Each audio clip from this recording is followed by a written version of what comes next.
Blood is thicker than water, and the infected are starving for it.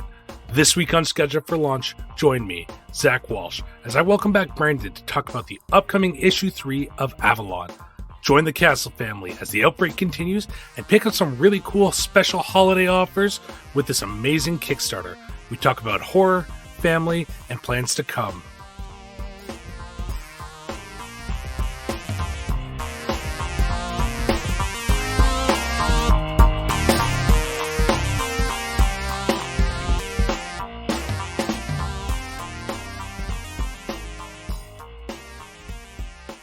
Welcome to Schedule for Launch, a podcast to discover the projects that you may have missed. This week, I am super excited to have back a very fun creator of a very cool comic book. Brandon, thank you so much for coming back to talk about the next issue of Avalon with us. Thank you for having me. We're going to get into a little bit more about Avalon again and how the process has been getting to number 3. But for those who may not have heard our last episode, can you tell the audience a little bit about who you are? Yeah. Well, I'm Brandon. I'm the creator of Avalon. Avalon has been something that's been on my mind since I was about a senior in high school, so about 8 years ago. This has been on my mind. When I had the idea originally, I didn't know what I wanted to do with it. I just knew I wanted to do this kind of general story with what, the general thing is with what I got with Avalon, with the 3 brothers, the family, and all that stuff. Didn't know what to do with it, so I scrapped it, or put it in a box, I guess. And then I met Alan a couple of years later. I pitched it to him. He ended up liking it, so we worked on the world of Avalon for about 3-4 years until we got to issue 1's release in March of 2022, which just happened. But with all that, we really have been focused on trying to pump out a lot of issues as much as we can and putting a lot of time and effort into it, given that we've been working on it for 3-4 years before we made it public. So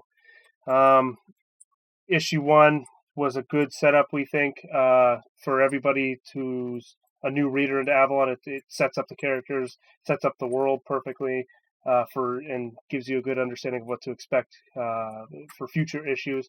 Issue 2 that we just in September, I think, is when the Kickstarter funded. We funded that and released that one as well. And yeah, so that was a good continuation of issue 1, and that wasn't really the question you asked, but yeah. That's okay, because we're going to get into that a little bit more in a second. So you had mentioned the family dynamics of Avalon and the world and stuff, but what exactly is Avalon? So Avalon is a brand new post-apocalyptic story. We're trying to do different things and bring different feelings to the zombie genre, things like I've been a big zombie genre fan my whole life, so I've watched a lot of those movies and shows and all that stuff growing up and recent years as well. So there's a lot of things that I felt were missing in some of those, so I wanted to make my own comic. I wanted to apply those into a new comic. So what a lot of things that you're going to get out of this comic book is, real life physical problems. People deal with real life issues every day, physical problems they have to take medications for, and do therapy for certain physical issues as well. Big thing we're going to be focusing on as well is mental health issues. A lot of people deal with that just in general. A lot of people have severe anxieties and severe depressions and problems along those nature. So we really try to throw that in this world as well. And a big thing that we've been focusing on recently too is kind of letting the world dictate the story rather than following like a hero's journey from A to B. We really wanted to make the world feel as if it was the main character and really push the narrative and really push these characters into like really deep, intense situations. And we wanted to make sure as well, going through with that, that nobody has plot armor, so that allows us to make sure that that's a real thing. So, because I know a lot of shows get stuck in that thing where, okay, now this character has plot armor, we can't get rid of them yet.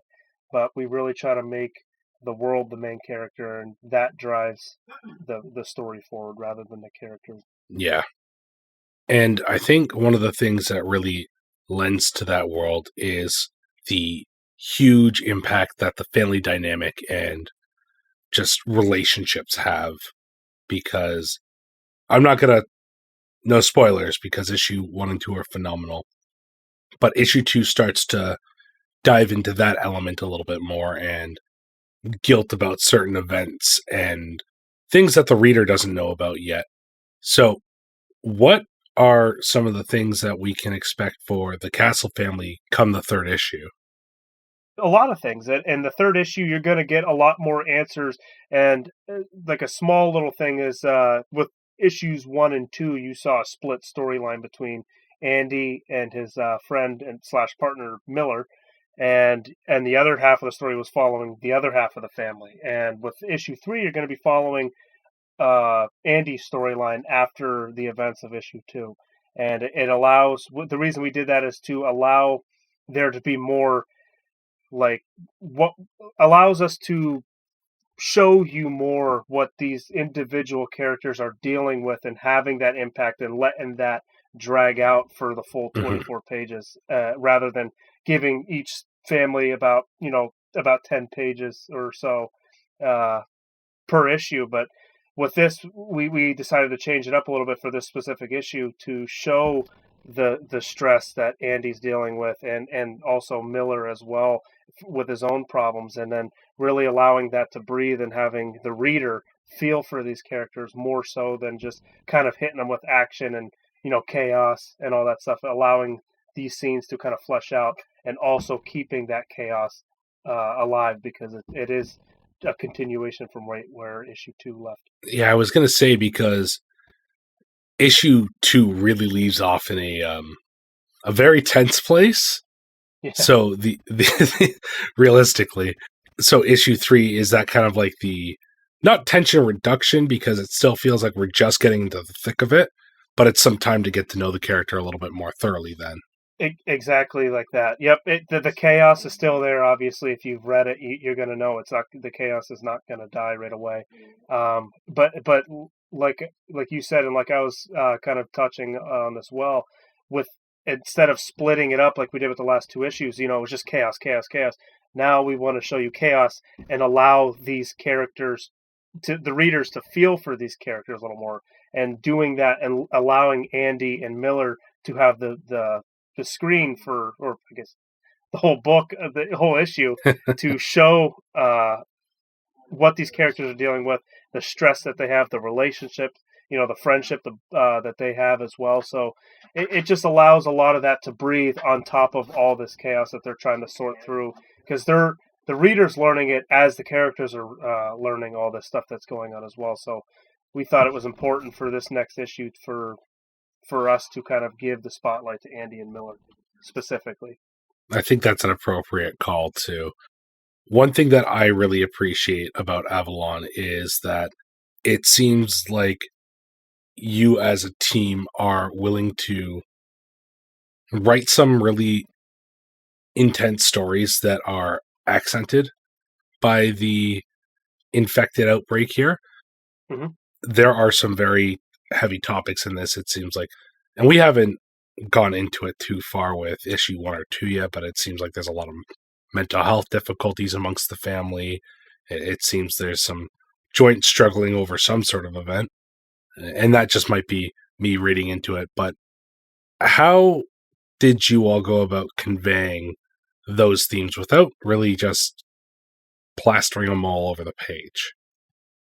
Yeah, it's really just kind of, and that was the important part that Alan and I wanted to focus on for the first couple of years before we went public with this, is to make sure we have all of our ducks in a row here.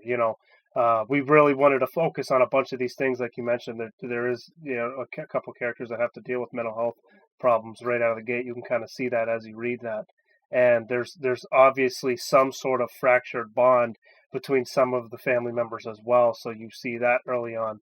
Obviously, we decided to have the chaos. There be just a punch with the chaos, just so we can flesh that out. You're gonna know what the problem is in the future issues. You're gonna figure out what's holding certain characters back from doing certain things, and what was holding one of the characters away from the family for a while. All that stuff will be played out appropriately but to try and make sure that hits in a good way was important for Alan and I to kind of sit down there and find out when was a good time to make sure this stuff kind of the reader figures this stuff out and all that stuff. And that's just, I guess, tempo and structure and all that stuff Yeah. to make sure, just, not only as just writing this comic, I enjoy just watching things as well. So I think just taking from what I know is good, like good movies or shows, and kind of applying it to our own work. Like, okay, this tempo worked with this movie or project, so let me watch something similar to it and then kind of gather all that and then form our own tempo with our own storyline. So that was just kind of just doing what we could in the early stages of Avalon. Hmm. If I remember correctly from our last interview as well, you had said that Avalon is a story that you will keep on writing until it's done. So it Yes. could be quite a long story, and as long as there are questions to be answered, there will still be an Avalon. Of course, yeah. That's one of the things too, and I have a generic ending on how I want to. I don't want to say generic where it sounds cheap, but I have a general understanding of how I want to end the Avalon series, but it's far from now, and I have a lot of story in between to tell. So I don't see that coming anytime soon, and what I've noticed with doing this first volume, this first season of Avalon is I when you get into the writing room and we all kind of get together and we could really stretch out issues when we Hmm. all, I have a general understanding of what I want and all that stuff and of an issue and sometimes I look at an issue I'm like, hey, that can be like 2 or 3 issues, and Hmm. have some good story. Because the original script for issue 1 was very condensed, and we ended up going back to the drawing boards and really stretching it out for like 3-4 issues, and Hmm. we think uh, we think that was obviously the best choice, given what we Yeah. got now. So we're glad we did that, and that just changed my perspective on future issues. So there's gonna be a lot of issues ahead of us. Basically, that was a long version of me saying that. What does the writing room look like for Avalon, though? It changes periodically. Recently it's been just me, a white piece of paper or Google Doc or whatever you want to call it, writing Hmm. down a bunch of ideas for a season. Um, and Alan and I kind of go over it together. What do we got? Okay, this works. These arcs work. So then I'll start breaking it down issue to issue. And then I have Alan check it out, and I have another couple ghost editors check it out that don't want their name to be public. But yeah, just I have these ideas written down. I start working with them, and then I kind of jump. Hey, Alan, what do you think about this? Okay, this works, or hey, this doesn't work yet, or whatever. So it's just kind of a bunch of kind of going back and forth and really trusting each other when we're coming together when we need to. I think one of the other really important aspects that we should talk about is the fantastic art by Dmitry Nastos for, did I say that right, by the way? Yeah, Demetrius Nastos. Yep. Yeah, his incredible art and Hmm. just how it looks and how it complements the story. How much free reign does he have when working on the project? Oh, he's had a lot of free range. He's been doing such a phenomenal job with the artwork he's been sending me lately. It's like not even funny. We've had a chat before too, where I can't remember if I spoke on this with you as well, but way back with issue 1, I was very strict to my script. I was very strict Hmm. with what I wanted, and then gaining that trust, over so long, we started working on issue 2, and you could tell from issue 1's artwork to issue 2's artwork, he's improved himself as an artist. And then Yeah. some of these panels and some of these scenes that you see in issue 2, a lot of those were his ideas. I give him the script and he looks at it and he kind of tells me what, because he's thinking of it all, in an artist perspective as well, and he could see the page in his head before he even draws it. So then he tells me what he thinks would work and what he thinks would work better. And, I just let him shoot for it. I'm like, give me what you got. We'll see if it's good. And then, most 90% of the time it's good. We're rolling Hmm. with it. So there's a lot of ideas, and then doing with issue 3 as well. So that's obviously the recent one too. He's had a lot of free range with issue 3. He's a lot of ideas that he's kind of come up with, reading the script and telling me what he thinks is going to work and what he doesn't and all that stuff. And he's done a phenomenal job. A lot of credit to him. He's definitely taken this bull by the horns and really went with it. To me, one of the biggest examples of seeing that improvement in the artwork is the appearance of that first infected person in issue 1 versus the panel of Andy looking out over Erie and seeing what's suddenly blown up in the past 10 minutes. Yep, chaos. Yeah, exactly. Yeah, that was it's so good. An amazing double page spread that he a lot of that was him too. A lot of those panels up top, getting the close up details and all that stuff was him. So a lot of what he kind of comes up with is sometimes it's crazy to me. Sometimes he does a phenomenal job with what he gives me, and like even I'm looking at it now with like how he had Andy and Miller on the left and right. That wasn't even the script. That was all him having their reactions, looking down over Erie and all that stuff. So that was kind of a cool thing that he kind of added as well, and you could just really tell, like you said, like the improvement that he's had as an artist, and the relationship that him and I have built over the time span of working with each other. It's been a long, amazing journey with me and him. It's like such a beautifully well organized chaos too, because you can see what's happening. What's happening, but everywhere you look is something a little bit worse than the last thing you saw. Yeah, right. Yeah, that's just like you said. Like you can look at it all. Like currently I'm looking at it on my computer, and it's just a lot of, you could just zoom in on things, and you could just tell there's no like laziness with it. You got your typical comic thing where it's like, okay, it's far away and you get it, but like all of it's like amusing. There's nothing that's like seems cheaply done, at least to me. Just as a regular reader, but.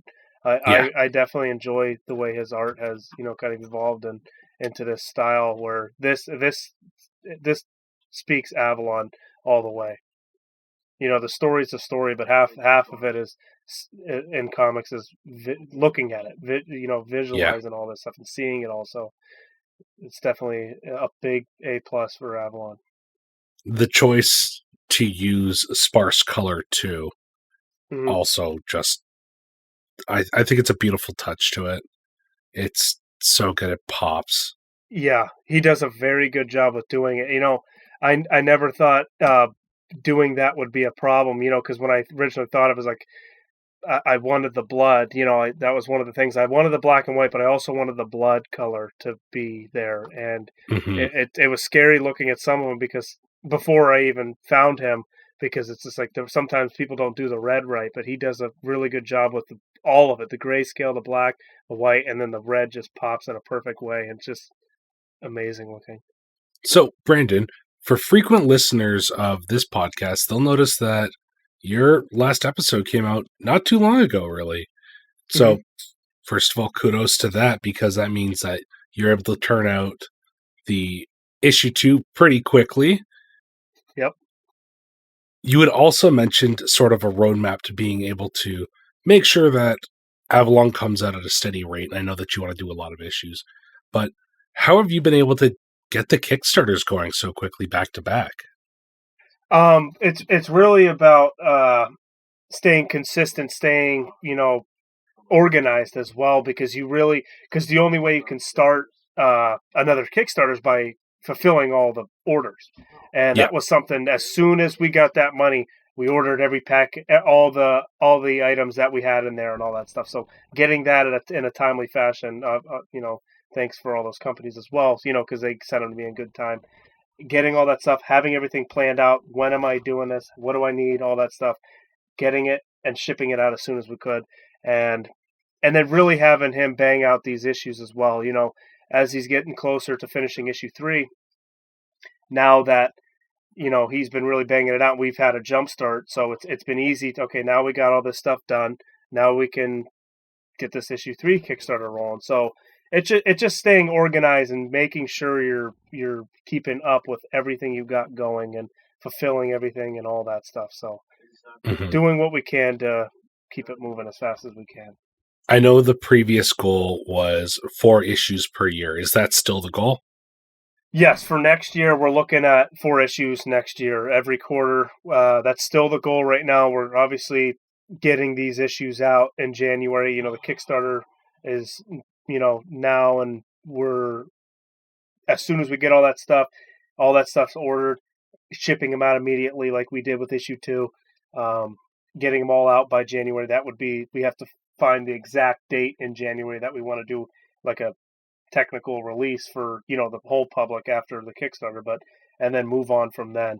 So it's just a bunch of grinding on everybody's end on the Avalon team here. So it's a lot of hard work and it's a lot of dedication, but doing what we can to get this product out there as consistent as possible. Because one of the things I've said in the past, where trying to get your name or your title separated from the others, I think the best way to do that for Avalon is pumping issues out and letting people read the story. And because the story, as you read it, you could already tell there's a difference to it than to other zombie genre deals. So it's just we're going to let Avalon speak for itself. The art, the story, what we have coming in the future, so we're just going to let the story, and that's one of our biggest motivations, is getting it out, because that's what's going to prove to the readers that we're different from everybody else. Yeah. One of the things I remember from our last interview as well was that outside of the USA, it wasn't possible to get physical copies of Avalon. Is that still the case? Unfortunately, that's what we're looking at with issue 3. That is a goal that we are working on for next year as well. We really want to start moving outside of the United States, like you mentioned. I have people that know more about that stuff and how it's going to be more possible working on that stuff as well. But that is definitely a big goal that we want to fulfill next year as well, along with the 4 issues. So it a lot of busy stuff, a lot of thinking, a lot of strategizing, and what we want to accomplish. And we're on pace with doing what we need to do next year and all that stuff. So yeah, I mean, you guys are a small group, and let's be honest, the paper shortage and prices of printing right now is absolutely massive. So I don't think anybody can blame you for not being able to provide it physically outside of your home country.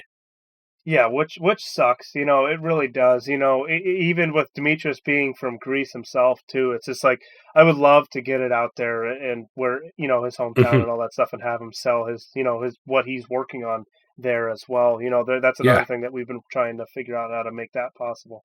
But it's just a lot of obstacles you got to jump through, just like you said. Being smaller and with the paper shortage and the prices going up, it's harder to fulfill those things. That's why we rely on people to help us out and do whatever they can for us to get this project out, because without them, this wouldn't be happening. That's why we always appreciate everybody who helps us by sharing, pledging for a reward and all that stuff. That helps us get this out. So that's always a plus. Then, Brendan, for those outside of the USA, where can they find Avalon? Just find us on any kind of social media link. We have PDF files on our Shopify app, and actually with this upcoming this Kickstarter as well, with issue 3's Kickstarter, you can get the catch-up tier, and there's a PDF catch-up tier.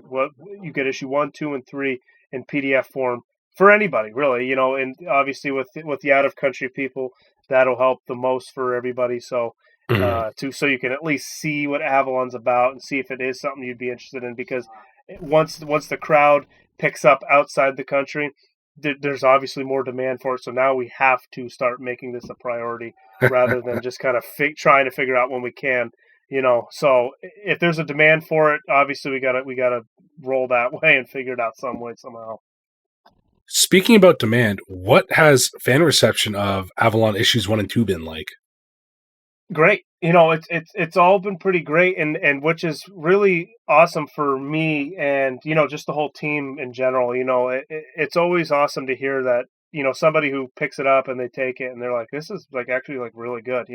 Not that I don't want to take it in the wrong way where they thought I was just like a write off or something, but no, it's always great to hear, that people say that this is actually a really good story and all that stuff. It's amazing, even like because we use the cardstock cover and all that for the hard copies and the physical issues. So people are very impressed by that as well, which is reassuring as well, because it is a little bit more money. I did want to spend a little bit more money on getting that because, just feeling something like that, it feels, good and all that. A little bit more weight. Yeah. Yeah. Yep. And just, because the events that we've been at after issue 2 released as well, the Comic Cons, the Horror Fest and all that stuff, we've had really great responses and good feedback for Avalon. Speaking about Horror Fest, horror as a genre in general seems to be growing rapidly in the indie space. From your knowledge, why do you think this might be? Honestly, I have no idea. I think it's just people getting lost in their own heads, especially after COVID, probably, and then people just liking because a lot of horror in the horror genre is like people like to stay like tried and true to things, so being real, at least for me, I enjoy like horror films where they just know what they are.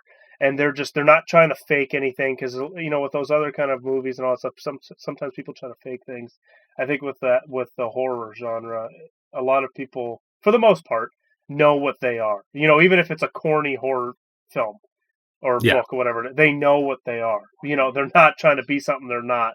So I think it's just the understanding of knowing what the project is that they're working on, and the reader or the viewer as well, kind of knowing that they know that it just kind of helps. I feel like it makes it easier, and it's either you're gonna like it or you're not, and it's as simple as that. There's no gray area with it.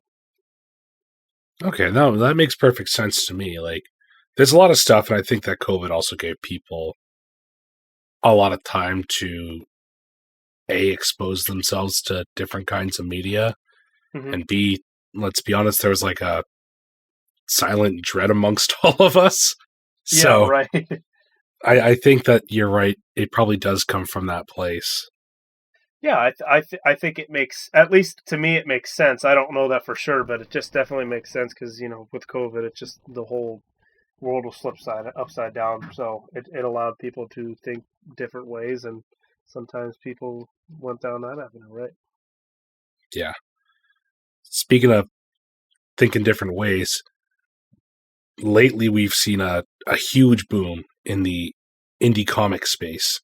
What are some of the reasons you think that this might be? Like, what's drawing people to creating comics all of a sudden?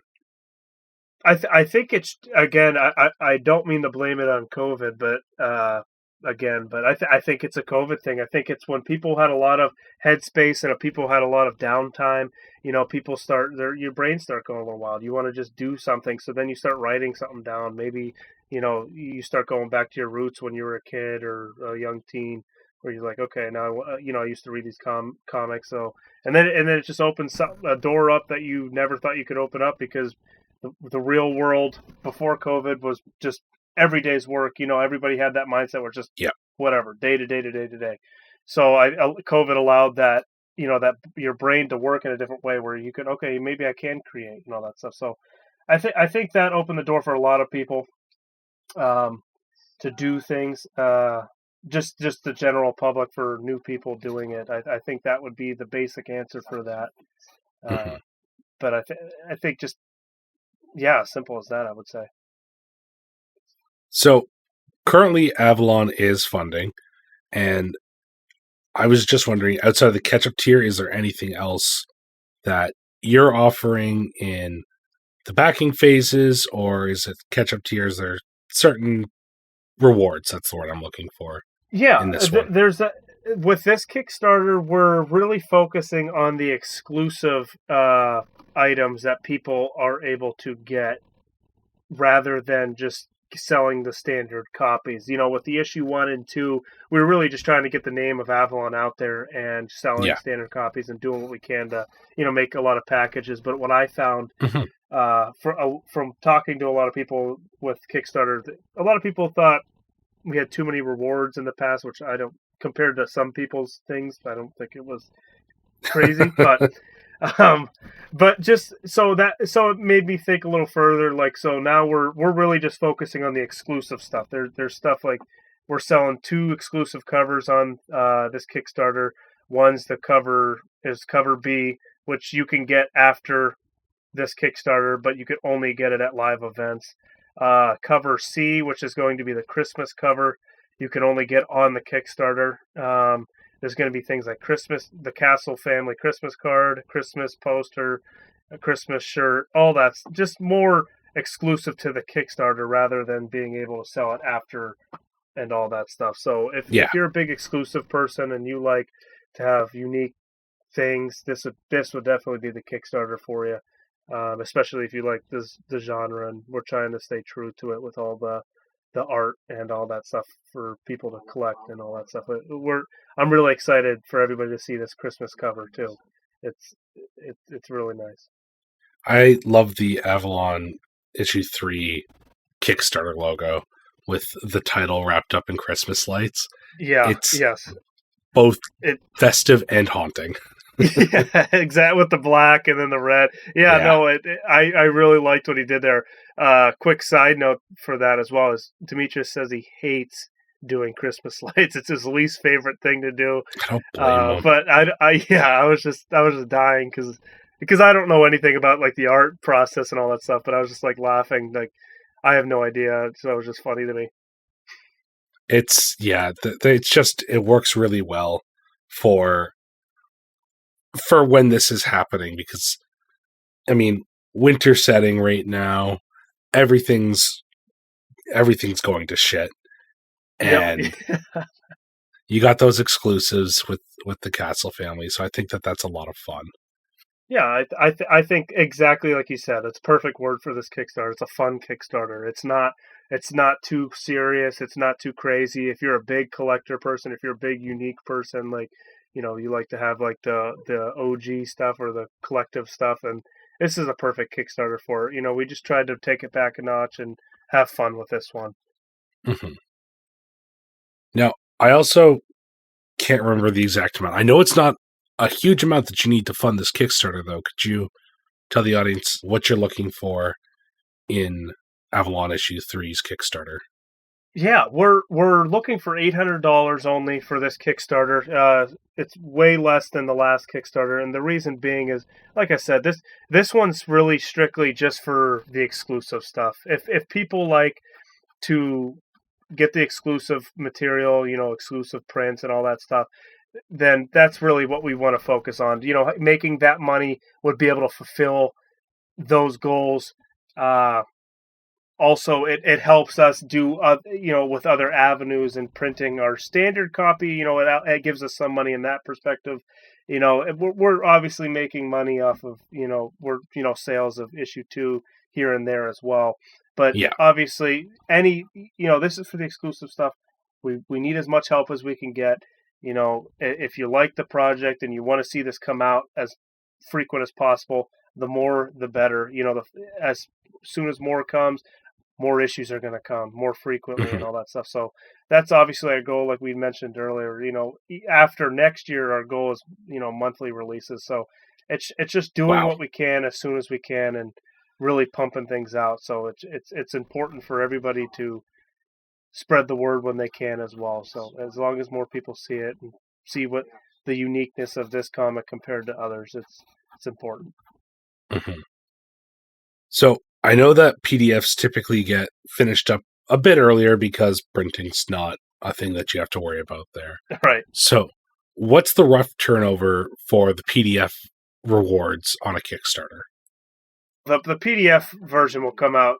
We have it listed here for December. So just as soon as you order it and the Kickstarter is done and fulfilled, you're gonna get your PDF basically just immediately.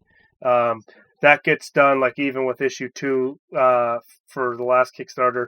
it was almost immediately as soon as we had this stuff, the print ordered. We ended up making the PDF, and then that was sent within like a week or so after the Kickstarter ended. So you guys are really just trying to fund for basically the ability to print then. Yes, yep, that's exactly it. And obviously, the more the better, because the more money we get, the more avenues we could take, and the more public events that we can go to, the more advertisement for people to see it helps. And for the most part, it's just so we can print. We really it's just nice for us as the creators to have what we got here in printing form. Seeing it on computer and seeing it on physical copy is way different. It's a way different feeling. And then allowing the people who love the project to have it in their hands as well is always a plus for us. And that's really what our main focus is for these Kickstarters. I think that's great too, because fans know that they'll get their ability to read it really quickly. Those in the United States will be able to get a physical copy pretty fast too. Mm-hmm. I just think you guys are doing a great job of getting this franchise built up. Thank you. Yeah, it's a lot of hard work and dedication from a lot of people. So we're excited to hear. We're glad to hear that. Brendan, who would you recommend to read Avalon? Recommending to read Avalon, just people who are basically into the zombie genres, whatever. If you like the zombie genre at least a little bit, you'll like this comic book. If and one of Alan's quotes that he said way early on, Avalon has a little bit of something for everybody. One things that we focus on are, there's thriller aspects, there's action aspects, there's, drama, there's suspense, there's, all that stuff, even noir kind of feelings that are going to be coming up as well. There's just a lot of little things that everybody has some sort of connection to, genre wise, into this comic book. So just give it a try. I'm not just saying this just because I'm the creator. It's just I think I truly believe that people would enjoy this comic. It's very real. It's very relatable. The characters are very relatable, and we do that on purpose. It's something that we really enjoy just in certain other projects that we've seen in the past as well. So it's just having a relatable characters in general. Is always a nice thing in a fictional world and all that stuff. So I think if you just like a little bit of everything, then give it a try. The amount of tension too that you are all capable of building in Avalon is kind of terrifying. Like, it's really good, but man, you know how to design some high intensity situations. Thank you. Yeah, that a lot of, like I said, a lot of hard work from the team, and everybody coming together and figuring out what works and what doesn't work. That's all important. The writing room kind of just communication is key with all that stuff, and making sure everything's hitting where it needs to hit, and it's not too much, it's not too little. Just we try to all kind of come together when we can. That's amazing to hear. Brendan, we're going to start wrapping it up now, but I got 2 more questions for you. So, right. As a returning creator here on the podcast, I got to give you our second question that I ask people when they come back. So, what are some ways that you avoid burning out on your projects when you've been working on them a lot? Avoid burning out. Yeah. I'm not completely sure. I don't think I've really hit a burnout moment. It's just it's hard to say because Avalon is always on my mind. Even if I hit like a point where I'm not sure where I want to go with the story or something like that, or specific scenes, it's always on my mind. I'm constantly thinking about it.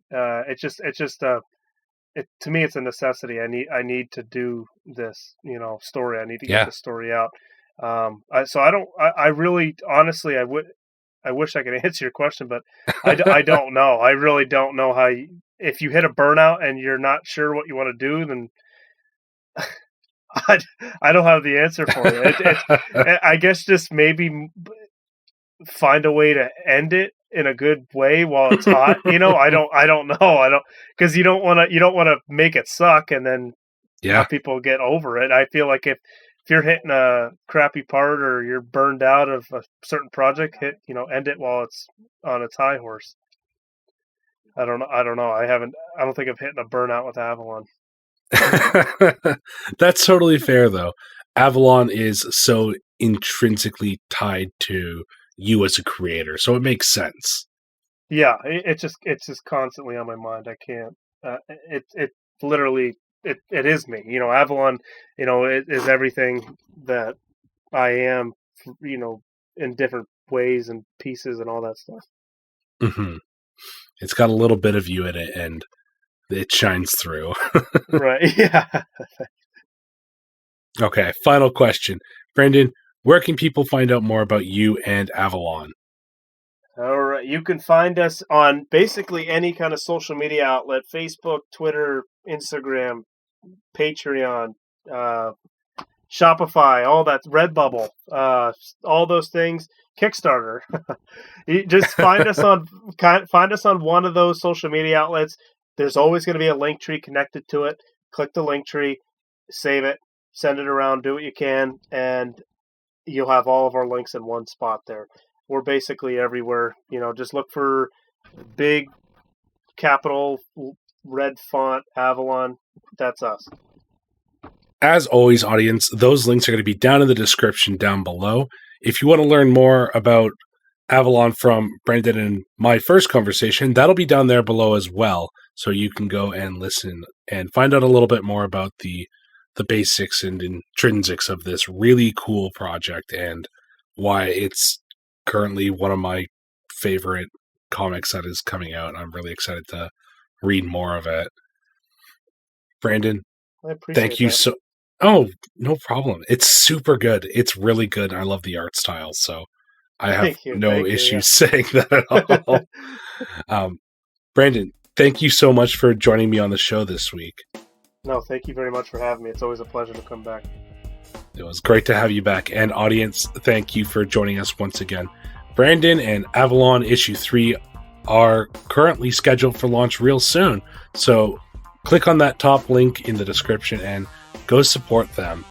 Until next time, though, take care of yourselves. Have a good night. I'll see you on the next one. Bye.